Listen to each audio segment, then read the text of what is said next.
તો રાજ્યના વાતાવરણમાં અચાનક જ પલટો આવવાની સાથે જ માળિયા પંથકમાં વરસાદની સાથે બરફના કરા પડ્યા। અહીં ભારે પવન સાથે વરસાદ થયો, સાથે જ કરા પણ પડ્યા। બરફના કરા પડતા વાતાવરણમાં ઠંડક પ્રસરી હતી।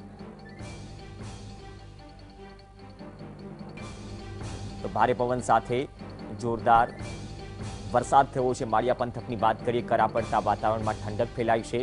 મોરબીના માળિયામાં બદલાયેલા મોસમનો મિજાજ આપ જોઈ શકો છો। લોનમાં જે સફેદ વસ્તુ જોઈ રહ્યા છો તે બરફના કરા છે અને અચાનક જ મોસમમાં પલટો આવતા ભારે પવન સાથે ધૂળની ડમરીઓ પણ ઉડી અને કરા પણ પડ્યા। દ્રશ્યો છે મોરબીના માળિયાના। સહયોગી ચંદ્રેશ જોડાશે।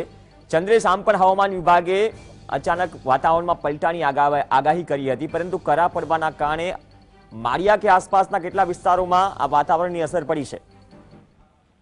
જી, મોરબી જિલ્લાની માળિયા તાલુકાની આજુબાજુના જે ગામો છે ત્યાં ગાજવીજ સાથે વરસાદ અને કરા પડ્યા છે।